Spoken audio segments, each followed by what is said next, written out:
Well, I got my little cat up here. I was going to bring my generator in this area, which is usually where I bring it, because the power went out, and her and the kittens decided to come up in here right when I was bringing the generator in here, so I said, let me put it over there on the side. So I got it running back there. I got the gas one running. It's not as noisy as the diesel, but it's still pretty noisy.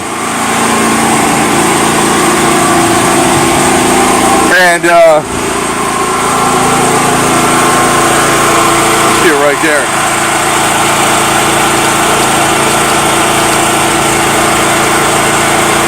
Runs good.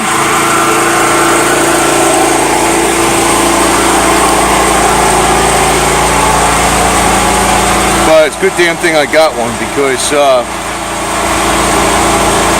yeah, it's a nuisance when you run out of electricity and your refrigerator, your internet's down. Well, the internet sometimes, well, I kind of work off the internet too.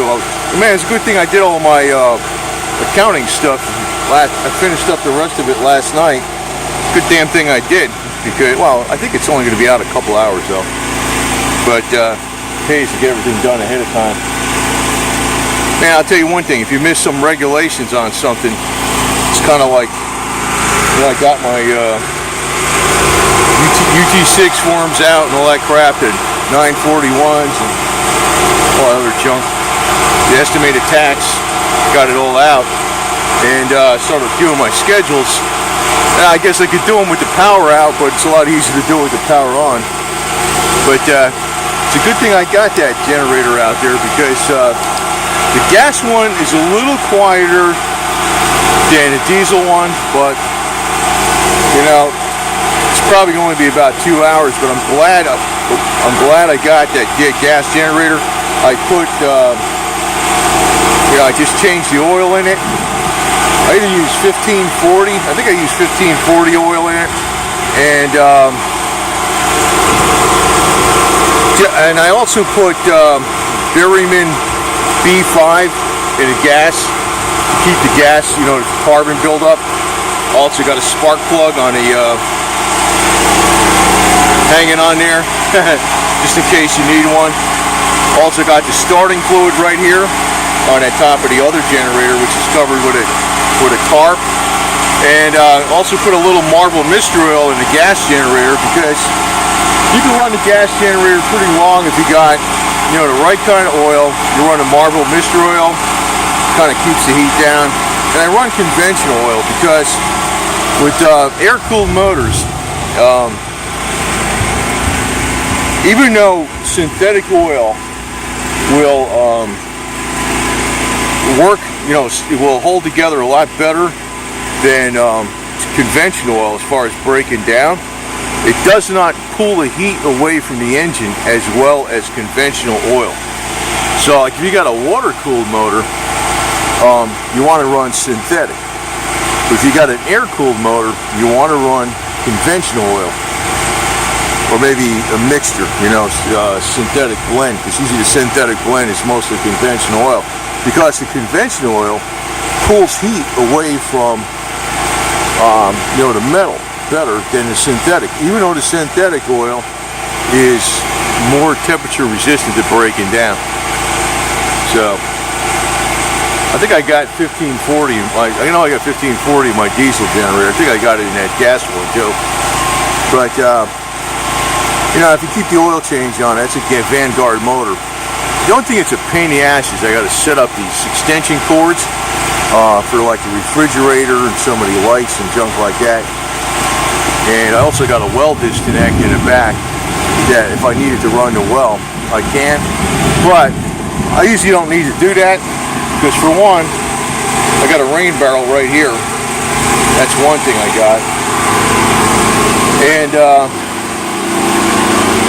back here, that rain barrel also has calcium hypochlorite in it, keep the which is pull shock, keep the water from going stagnant and getting bad.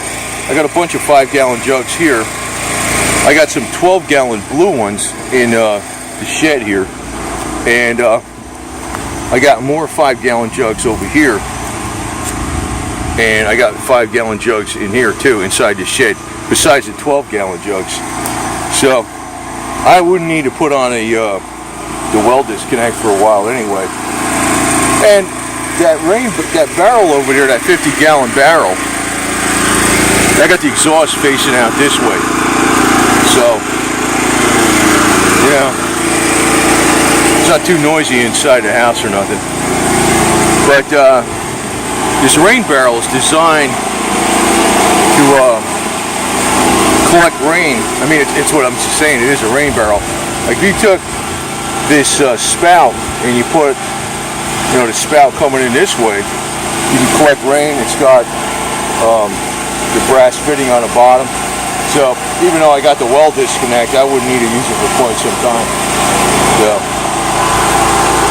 but normally I usually run it in here. For some reason, cat's all laying inside, and she's in there eating her food again.